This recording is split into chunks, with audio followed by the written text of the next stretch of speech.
ഇവയെല്ലാം കറാഹത്താണ്. ഈ പറയപ്പെട്ട കാര്യങ്ങളൊക്കെ കറാഹത്താണ്. ഈ കറാഹത്തുകളൊന്നും ചെയ്യരുത്.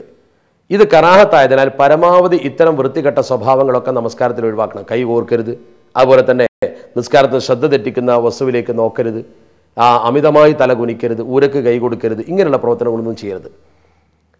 ഇനി നമസ്കാരത്തിൽ സുജൂദിൻ്റെ സ്ഥാനത്തേക്ക് തന്നെ നോക്കിക്കൊണ്ടിരിക്കലാണ് സുന്നത്ത്. അങ്ങും ഇങ്ങും നോക്കിയാൽ ഭക്തി നഷ്ടപ്പെടും എന്നതാണ് അതിൻ്റെ കാരണം. അത്തഹിയാത്തിൽ നമ്മൾ അത്തഹിയാത്ത് ഇങ്ങനെ ഓതിക്കൊണ്ടിരിക്കുമ്പോൾ ലാ ഇലാഹ ഇല്ലല്ലാഹ് അഷ്ഹദു അല്ലാ ഇലാഹ ഇല്ലല്ലാഹ് വഅഷ്ഹദു അന്ന മുഹമ്മദൻ റസൂലുള്ളാഹ് എന്ന് പറയുമല്ലോ. അപ്പോൾ അത്തഹിയാത്തുൽ മുബാറകാത്തു സ്വലവാത്തു ത്വയ്യിബാത്തു ലില്ലാഹ്, അസ്സലാമു അലൈക അയ്യുഹൻ നബിയ്യു വറഹ്മത്തുള്ളാഹി വബറകാതുഹു, അസ്സലാമു അലൈനാ വഅലാ ഇബാദില്ലാഹി സ്വാലിഹീൻ, അഷ്ഹദു അൻ ലാ ഇലാഹ ഇല്ലല്ലാഹ് എന്ന് പറയുമ്പോൾ അവൻ്റെ വലതു കൈയിൻ്റെ ചൂണ്ടുവിരൽ കിബിലക്ക് നേരെ ഇങ്ങനെ ഉയർത്തി ചൂണ്ടിപ്പിടിക്കണം. ഇങ്ങനെ ചൂണ്ടിപ്പിടിച്ചു കഴിഞ്ഞാൽ പിന്നീട് അവൻ നമസ്കാരത്തിൽ സുജൂദിൻ്റെ സ്ഥാനത്തേക്ക് നോക്കുന്നതിന് പകരം ഈ കൈവിരലിലേക്കാണ് നോക്കേണ്ടത് എന്ന ഒരു അഭിപ്രായമുണ്ട്. ചില ആളുകൾ ഈ കൈവിരൽ ഇങ്ങനെ ചലിപ്പിച്ചുകൊണ്ടിരിക്കും. അങ്ങനെ ചെയ്യാൻ പാടില്ല. ആ കൈവിരൽ ഇളക്കാതെ ചൂണ്ടിപ്പിടിക്കുക. അള്ളാഹു ഏകനാണ്, ലാ ഇലാഹ ഇല്ലല്ലാഹ്, അള്ളാഹു അല്ലാതെ ഒരു ഇലാഹുമില്ല, അള്ളാഹു ഒരുവനാണ്, ആ ഒരുവൻ എന്ന് മനസ്സിലങ്ങ് ഉറപ്പിക്കുന്ന രീതിയിലുള്ള ഒരു ചൂണ്ടുപലകയായിട്ടാണ് നാം ഇതിനെ ഉപയോഗിക്കുന്നത്. അതുകൊണ്ട് അത് മനസ്സിൽ ഈമാൻ ഉറപ്പിക്കുന്ന ഏക ദൈവ വിശ്വാസത്തിലുള്ള അചഞ്ചലമായ ഒരു ഉറച്ച വിശ്വാസത്തിൻ്റെ സൂചന കൂടിയാണത്. അതുകൊണ്ട് അത് ഇളക്കുകയോ അത് മറ്റു രീതിയിൽ തെറ്റിക്കുകയോ ചെയ്യരുത്. അതുപോലെ തന്നെ സുജൂദിൻ്റെ സ്ഥാനത്തേക്ക് നാം നോക്കുമ്പോൾ അവിടെ ആകർഷണീയമായ വല്ല ചിത്രങ്ങളോ അതുപോലെയുള്ള എന്തെങ്കിലും കൗതുക വസ്തുക്കളോ വല്ല കാർപ്പറ്റോ ഒക്കെ ഉണ്ടെങ്കിൽ അതിന്മേലേക്ക് ശ്രദ്ധ വരാതിരിക്കാൻ അത് മറക്കുന്ന വിധം വല്ല ടവല് വിരിക്കുകയോ അല്ലെങ്കിൽ അത് മറിച്ചിടുകയോ ഒക്കെ ചെയ്യാറുണ്ട് പലരും. എന്തു വന്നാലും ശരി, നമ്മുടെ ശ്രദ്ധ ഒരിക്കലും നിസ്കാരത്തിൽ നിന്ന് തെറ്റി അതിൻ്റെ ആ കൗതുകത്തിലേക്ക് പോകാത്ത വിധം നിങ്ങളുടെ മനസ്സിനെ നിയന്ത്രിക്കാൻ ആവശ്യമായതെന്തോ അത് നിങ്ങൾ നിർവഹിച്ചു കൊള്ളണം. ഇല്ലെങ്കിൽ നമസ്കാരത്തിൽ നമ്മുടെ മനസ്സ് വ്യതിചലിച്ചത് കൊണ്ട് നമ്മുടെ ഖുശൂ നഷ്ടപ്പെടും. ആ ഖുശൂ നഷ്ടപ്പെട്ടാൽ പിന്നെ നമസ്കാരം കൊണ്ട് അള്ളാഹുവിന് എന്ത് പ്രയോജനം? അള്ളാഹുവിനെ മാത്രം മനസ്സിൽ കരുതിക്കൊണ്ടുള്ള ആ ഏകാഗ്ര ധ്യാനമാണല്ലോ നമസ്കാരം. അതിന് കോട്ടം തട്ടുന്ന ഒന്നും നമസ്കാരത്തിൽ സംഭവിച്ചു പോകരുത്. അള്ളാഹു നമ്മുടെ മനസ്സിനെ നിയന്ത്രിക്കാനുള്ളൊരു കഴിവ് നമുക്ക് നൽകുമാറാവട്ടെ. അതായിരിക്കണം നമ്മുടെ പ്രാർത്ഥന. ഇപ്പോൾ നാം നമസ്കാരത്തെക്കുറിച്ച് പഠിച്ചു, നമസ്കാരം ബാത്തിലാകുന്ന കാര്യങ്ങളെക്കുറിച്ച് പഠിച്ചു, നമസ്കാരത്തിന് ശ്രദ്ധ തെറ്റുന്നതിനെ കുറിച്ച് പറഞ്ഞു. ഇനി നമുക്ക് നമസ്കാരത്തിൽ വല്ല അബദ്ധങ്ങളും വന്നുപോയി, നമ്മളറിയാതെ ഇത്രയൊക്കെ പഠിച്ച് ശ്രദ്ധിച്ച് നാം ചെയ്താലും മറവി മനുഷ്യൻ്റെ കൂടപ്പിറപ്പാണല്ലോ. മറന്നുകൊണ്ടോ അതുപോലെ എന്തെങ്കിലും അബദ്ധത്തിലോ വല്ലതും സംഭവിച്ചു പോയാൽ അതിനൊക്കെ പരിഹാരമുണ്ട്. വളരെ വ്യക്തമായി നോക്കൂ. സഹുവിൻ്റെ സുജൂദ് എന്ന് പറയുന്ന അഥവാ മറവിയുടെ സുജൂദ് എന്ന് പറയുന്നൊരു ഏർപ്പാട് നമസ്കാരത്തിലുണ്ട്. നിസ്കാരത്തിൽ ചെയ്യേണ്ട ഒരു കർമ്മം ചെയ്യാൻ മറന്നു പോവുകയോ, ഉദാഹരണമായി നമ്മൾ നിസ്കാരത്തിൽ ചെയ്യേണ്ട ഒരു കർമ്മം മറന്നു, അതല്ലെങ്കിലോ ചെയ്യാൻ പാടില്ലാത്ത ഒരു കാര്യം മറന്നു ചെയ്യുകയോ ചെയ്താൽ, കരുതിക്കുട്ടി ചെയ്താൽ പാടില്ല, നിസ്കാരം ബാത്തിലാവും. മറന്നു ചെയ്യുകയോ ചെയ്താൽ മറവിയുടെ സുജൂദ് അഥവാ സഹുവിൻ്റെ സുജൂദ് ചെയ്യണം. ഇതിൻ്റെ കാരണങ്ങൾ അഥവാ ഈ സഹുവിൻ്റെ സുജൂദ് ചെയ്യാനുള്ള കാരണങ്ങൾ എന്തൊക്കെയാ? ഒന്ന്, അബ്ആദ് സുന്നത്തുകളിൽ ഒന്ന് ഉപേക്ഷിക്കൽ. അബ്ആദ് സുന്നത്തുകളിൽ ഒന്ന് ഉപേക്ഷിക്കൽ. ഫർദ് ഉപേക്ഷിച്ചാൽ ഒരിക്കലും സഹുവിൻ്റെ സുജൂദ് കൊണ്ട് പരിഹരിക്കില്ല. അപ്പോൾ ഫാത്തിഹ ഉപേക്ഷിച്ചു അല്ലെങ്കിൽ സുജൂദ് ഉപേക്ഷിച്ചു, അതിന് പരിഹാരമില്ല, നിസ്കാരം ബാത്തിലാവും. അതേസമയത്ത് അബ്ആദ് സുന്നത്തുകൾ ഉപേക്ഷിച്ചു. എന്താണ് അബ്ആദ് സുന്നത്ത്? അബ്ആദ് സുന്നത്തുകൾ എന്ന് പറഞ്ഞാൽ ആദ്യത്തെ അത്തഹിയാത്ത്, അത് അബ്ആദ് സുന്നത്തിൽപ്പെട്ടത്, ആദ്യത്തെ അത്തഹിയാത്ത്. അതുപോലെ തന്നെ ആദ്യത്തെ അത്തഹിയാത്തിന് ശേഷം നബി സല്ലല്ലാഹു അലൈഹി വസല്ലമ തങ്ങളുടെ മേൽ സ്വലാത്ത് ചൊല്ലൽ, അതും അബ്ആദ് സുന്നത്താ. ആദ്യത്തെ അത്തഹിയാത്തിനും സ്വലാത്തിനും വേണ്ടി ഇരിക്കൽ, ഒന്നാമത്തെ അത്തഹിയാത്തിനും സ്വലാത്തിനും വേണ്ടി ഇരിക്കൽ, രണ്ടാമത്തേതല്ല, അത് ഒഴിവാക്കിയാൽ പരിഹാരമില്ല, നിസ്കാരം ബാത്തിലാവും. എന്നതുപോലെ തന്നെ അത്തഹിയാത്തിനും സ്വലാത്തിനും വേണ്ടി ഒന്നാമത്തേതിൽ ഇരിക്കൽ, കുനൂത്ത് ഓതൽ, കുനൂത്ത് ഒഴിവാക്കിയാൽ അതിന് പകരം സഹുവിൻ്റെ സുജൂദ് ചെയ്താൽ മതി. കുനൂത്തിന് ശേഷം നബി സല്ലല്ലാഹു അലൈഹി വസല്ലമ തങ്ങളുടെ മേൽ സ്വലാത്ത് ചൊല്ലൽ, കുനൂത്തിനും സ്വലാത്തിനും വേണ്ടി നിൽക്കൽ, ഒടുവിലത്തെ അത്തഹിയാത്തിനു ശേഷം നബി സല്ലല്ലാഹു അലൈഹി വസല്ലമ തങ്ങളുടെയും കുടുംബങ്ങളുടെയും മേൽ സ്വലാത്ത് ചൊല്ലൽ. ഒന്നുകൂടി വ്യക്തമാക്കാം, ഒടുവിലത്തെ അത്തഹിയാത്തിന് ശേഷം, ഒടുവിലത്തെ അത്തഹിയാത്തല്ല, അത് ഒഴിവാക്കിയാൽ സഹുവിൻ്റെ സുജൂദ് ചെയ്തിട്ട് ഫലമില്ല, അത് അബ്ആദ് സുന്നത്തല്ല, അത് നിസ്കാരത്തിൻ്റെ ഫർളാണ്. ഫർള് ഒഴിവായാൽ അതിന് പരിഹാരമില്ല, നിസ്കാരം ബാത്തിലാവും. ഇപ്പം ഞാൻ വിശദീകരിച്ച 7 കാര്യങ്ങൾ ഒന്നുകൂടി പറയാം, 7 എണ്ണം.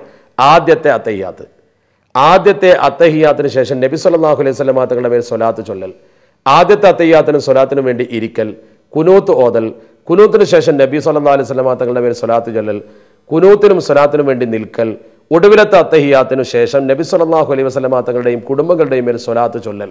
ഈ 7 കാര്യങ്ങൾ ഒഴിവായി പോയാൽ അതിന് പകരം സഹുവിൻ്റെ സുജൂദ് ചെയ്താൽ മതി. ഈ 7 കാര്യങ്ങൾ നിസ്കാരത്തിൻ്റെ അബഅദ് സുന്നത്തുകളാണ്. ഇവ വിട്ടുപോയാൽ സഹുവിൻ്റെ സുജൂദ് ചെയ്യാം. ഇവ ഒഴികെയുള്ള സുന്നത്തുകൾ ഹൈആത്ത് സുന്നത്തുകൾ എന്നാണ് പറയുന്നത്. അവ മറന്നാൽ സുജൂദ് വേണ്ടതില്ല. അബഅദ് സുന്നത്ത് ഉപേക്ഷിച്ചാൽ സഹുവിൻ്റെ സുജൂദ് ചെയ്യണമെന്ന് പറഞ്ഞല്ലോ.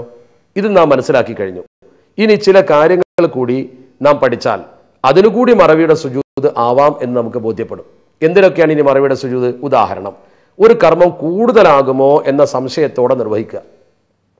ഒരു റക്അത്തിന്റെ കാര്യത്തിൽ സംശയിച്ചു, ഞാൻ 3ഓ 4ഓ സംശയിച്ചു, ഏതായാലും ഒന്നും കൂടി അങ്ങ് നിർവഹിക്കുക, പൂർത്തിയാവും. അപ്പം അത് അധികമാകുമോ ഉറപ്പില്ലാത്തത് കൊണ്ടാണ്. 4 ആയോ എന്ന് സംശയിച്ച ആൾ 4 ആയിട്ടില്ല എന്ന് കരുതി ഒന്നുകൂടി ചെയ്യുമ്പോൾ ചിലപ്പോൾ 5 ആയിട്ടുണ്ടാവും. സംശയമാണ്. അങ്ങനെ വരുമ്പോൾ അതിന് പകരമായി ആ 5ാമത്തേത് ചെയ്തതിന് ശേഷം അവസാനം 2 സുജൂദ് ചെയ്യുക. മനഃപൂർവ്വം ചെയ്താൽ മാത്രം നിസ്കാരം ബാത്തിലാകുന്ന ഒരു കാര്യം മറന്ന് ചെയ്യുക. മനഃപൂർവ്വം ചെയ്താൽ നിസ്കാരം ബാത്തിലാവും, അത് മറന്നങ്ങ് ചെയ്തു. എന്താ ഉദാഹരണം? ഒരു റക്അത്ത് വർദ്ധിപ്പിച്ചു, മറന്നാണ് വർദ്ധിപ്പിച്ചത്. മനഃപൂർവ്വമാണ് ളുഹ്ർ 5 റക്അത്ത് നിസ്കരിച്ചെങ്കിൽ നിസ്കാരം ബാത്തിലാവും, പക്ഷെ മറന്ന് ചെയ്തു പോയി, എന്നാൽ അതിന് സുജൂദ് ചെയ്താൽ മതി. അല്ലെങ്കിലോ എഴുത്തിനാല് കുറേ അങ്ങ് ദീർഘിപ്പിച്ചു, എഴുത്തിനാല് ദീർഘിപ്പിച്ചാൽ നിസ്കാരം ബാത്തിലാവും, പക്ഷെ മറന്ന് ദീർഘിപ്പിച്ചു, എഴുത്തിനാല് നിന്നങ്ങ് മറന്നുപോയത് കൊണ്ട് അതിന് പകരം അവൻ സഹുവിൻ്റെ സുജൂദ് ചെയ്താൽ മതി. ഇമാമിൻ്റെ കൂടെ ഇവൻ തുറന്നു, ഇമാം എന്തോ നേരത്തെ മറന്നു പോയിട്ടുണ്ട്, നമ്മളൊന്നും മാത്രമല്ല, പക്ഷേ ഇമാമും സുജൂദ് ചെയ്തു, എന്നാൽ നമ്മൾ കൂടെ സുജൂദ് ചെയ്യണം. നമ്മൾ സുജൂദ് ചെയ്താൽ മാത്രം പോരാ, നമ്മളെ നിസ്കാരത്തിൻ്റെ അവസാനം 2 സുജൂദ് നമ്മൾ മടക്കുകയും വേണം. അത് വളരെ പ്രധാനമായി ശ്രദ്ധിക്കണം. നമ്മുടെ ഒരു ഇമാമിനെ പിന്തുടർന്നു, അയാൾ എന്തോ മറന്നു, അയാളെ നിസ്കാരത്തിൻ്റെ അവസാനം 2 സഹുവിൻ്റെ സുജൂദ് ചെയ്യുന്നത് കണ്ടാൽ പിന്നെ നമ്മൾ തുടരണം. നമ്മളും ചെയ്തു, എന്നിട്ട് നമ്മൾ പിന്നെയും നൃത്തത്തിലേക്ക് നിന്ന് ബാക്കി നിസ്കാരം പൂർത്തിയാക്കുന്നു. എന്നാൽ നമ്മുടെ നിസ്കാരത്തിൻ്റെ അവസാനത്തിലും നമ്മൾ സഹുവിൻ്റെ സുജൂദ് ചെയ്യണം. ഒരു നിസ്കാരത്തിൽ എത്ര കാരണങ്ങൾ ഉണ്ടായാലും ശരി, ഈ പറയപ്പെട്ടതിൽ നിന്ന് ഒരുപാട് കാരണങ്ങൾ ഒന്നിച്ചുണ്ടായി, ഒരാൾ അബഅദ് സുന്നത്തിൽപ്പെട്ട് 2-3 അങ്ങ് മറന്നു, എന്നാൽ പോലും സഹുവിൻ്റെ സുജൂദ് ഒരിക്കൽ മാത്രം ചെയ്താൽ മതി, 2 സുജൂദ് മാത്രം. സലാം വീട്ടുന്നതിന് തൊട്ട് മുമ്പായി 2 സുജൂദ് ചെയ്യലാണ് സഹുവിൻ്റെ സുജൂദിൻ്റെ രൂപം. സലാം വീട്ടുന്നതിന് അത്തഹിയാത്തൊക്കെ ഓതിക്കഴിഞ്ഞ് സലാം വീട്ടുന്നതിൻ്റെ തൊട്ട് മുമ്പായി 2 സുജൂദ് ചെയ്യുക.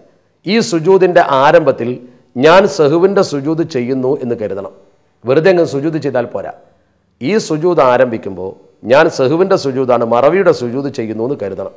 ആ കരുതൽ നിർബന്ധമാണ്. ഈ നിയ്യത്ത് ഇല്ലാതിരുന്നാൽ നിസ്കാരം തന്നെ ബാത്തിലാവും.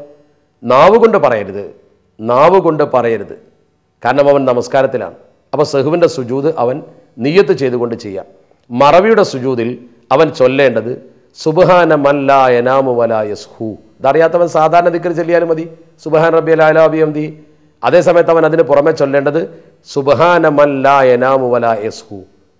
മറവിയോ ഉറക്കമോ ഇല്ലാത്ത അള്ളാഹുവിനെ ഞാൻ സ്തുതിക്കുന്നു, അവൻ്റെ പരിശുദ്ധിയെ ഞാൻ വാഴ്ത്തുന്നു. ഇത് പറയൽ സുന്നത്താണ്. ഇമാമോട് ഒന്നിച്ച് നിസ്കരിക്കുന്ന ഒരാൾ, അയാൾ ഇമാമിൻ്റെ മറവിക്കായി ഇമാം സുജൂദ് ചെയ്താൽ കൂടെ സുജൂദ് ചെയ്യുകയും തൻ്റെ നിസ്കാരത്തിൻ്റെ അവസാനം വീണ്ടും മറവിയുടെ സുജൂദ് ആവർത്തിക്കുകയും വേണം എന്ന് നേരത്തെ പറഞ്ഞല്ലോ. ആ കാര്യം പ്രത്യേകം ശ്രദ്ധിച്ചിരിക്കണം. അതുപോലെ തന്നെ നമസ്കരിച്ചു കൊണ്ടിരിക്കുമ്പോൾ സജദയുടെ ആയത്ത് ഓതിയാൽ സുജൂദ് ചെയ്യൽ സുന്നത്താണ്. സജദയുടെ ആയത്ത് പരിശുദ്ധ ഖുർആനിൽ 14 സ്ഥലത്തുണ്ട്. അഥവാ ആ ആയത്ത് ഓതിയാൽ സുജൂദ് ചെയ്യൽ സുന്നത്താണ്. അതാണ് സജദയുടെ ആയത്ത് എന്ന് പറഞ്ഞാൽ അതിൻ്റെ അർത്ഥം. നിസ്കാരത്തിലാണ് ഓത്തിൻ്റെ സുജൂദ് ചെയ്യുന്നത് എങ്കിൽ, ഇപ്പം നിസ്കാരത്തിലാണ് ഓത്തിൻ്റെ സുജൂദ്, നിസ്കാരത്തിൽ ഇമാം ഇങ്ങനെ ഓതിക്കൊണ്ടിരിക്കുന്നത് എന്ത്, അല്ലെങ്കിൽ നമ്മൾ ഓതിക്കൊണ്ടിരിക്കുന്നു ഒരു വലിയ സൂറത്ത്. ഇപ്പോൾ ഇഖ്റ ബിസ്മി ഓതിയാൽ ചെറിയ സൂറത്ത്, അതിൻ്റെ അവസാനം വസ്ജുദ് വഖ്തരി പറയുമ്പോൾ സുജൂദുണ്ട്, മുസാഫിർ കാണാൻ കഴിയും. അങ്ങനെ നമ്മൾ നിസ്കാരത്തിലാണ് ഓത്തിൻ്റെ സുജൂദ് ചെയ്യുന്നതെങ്കിൽ സജദയുടെ ആയത്ത് ഓതിയ ഉടനെ അല്ലാഹു അക്ബർ എന്ന് പറഞ്ഞ് നേരെ സുജൂദിലേക്ക് പോവുക. അല്ലാഹു അക്ബർ എന്ന് പറഞ്ഞുകൊണ്ടാണ് പോകേണ്ടത്. ശേഷം തക്ബീറോടെ നൃത്തത്തിലേക്ക് ഉയരുകയുമാണ് വേണ്ടത്. തക്ബീറോടെ നൃത്തത്തിലേക്ക് ഉയരുക. ഈ തക്ബീറുകൾ സുന്നത്താണ്. അങ്ങോട്ട് പോകുമ്പോഴും തിരിച്ച് നൃത്തത്തിലേക്ക് വരുമ്പോഴുമുള്ള തക്ബീറുകൾ സുന്നത്താണ്. ഓത്തിൻ്റെ സുജൂദിൽ എന്താ ചൊല്ലേണ്ടത്? ഓത്തിൻ്റെ സുജൂദിൽ കിടക്കുമ്പോൾ സജദ വജ്ഹിഹില്ലദീ ഖലഖഹു വസവ്വറഹു വശക്ക സമഅഹു വബസറഹു ബിഹൗലിഹി വഖുവ്വതിഹി ഫതബാറകല്ലാഹു അഹ്സനുൽ ഖാലിഖീൻ. സജദ വജ്ഹി, എൻ്റെ മുഖമിതാ സുജൂദ് ചെയ്തിരിക്കുന്നു, ഷട്ടാംഗം നമിച്ചിരിക്കുന്നു. ലില്ലദീ, ഒരല്ലാഹുവിൻ്റെ ഖലഖഹു, ആ മുഖത്തെ അവനാണ് സൃഷ്ടിച്ചത്. വസവ്വറഹു, അവനാണ് അതിനെ രൂപപ്പെടുത്തിയത്.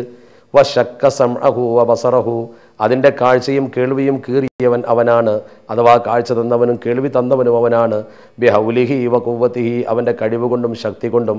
ഫതബാറകല്ലാഹു അഹ്സനുൽ ഖാലിഖീൻ, സൃഷ്ടാക്കളിൽ വെച്ച് ഏറ്റവും നല്ല അനുഗ്രഹീത സൃഷ്ടാവാണ് പടച്ച തമ്പുരാൻ എന്ന് പറഞ്ഞുകൊണ്ട് അള്ളാഹുവിനെ സ്തോത്രമർപ്പിക്കുന്ന ആ ദിക്റാണ് നമ്മൾ ഓത്തിൻ്റെ സുജൂദിൽ നിർവഹിക്കേണ്ടത്. ആ ഓത്തിൻ്റെ സുജൂദിൽ ഇത് ചൊല്ലി നേരെ നൃത്തത്തിലേക്ക് വന്ന് ബാക്കി ഓതാനുണ്ടെങ്കിൽ ഓതി പൂർത്തീകരിക്കുക, ഇല്ലെങ്കിൽ റുക്കുവിലേക്ക് പോവുക.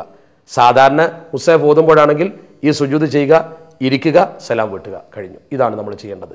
ഇതാണ് സജദയുടെ സുജൂദ്. ഇതിൻ്റെ മുമ്പ് പറഞ്ഞത് സഹുവിൻ്റെ സുജൂദ്, മറവിയുടെ സുജൂദ്, ഇത് സജദയുടെ സുജൂദ്. രണ്ടും വേറിട്ട് മനസ്സിലാക്കി കൃത്യമായി നമസ്കാരത്തിൻ്റെ ഈ അനുബന്ധ കാര്യങ്ങൾ കൂടി പഠിച്ച് മനസ്സിലാക്കിയിട്ട് വേണം നമ്മൾ ഈ കാര്യങ്ങൾ നിർവഹിക്കാൻ.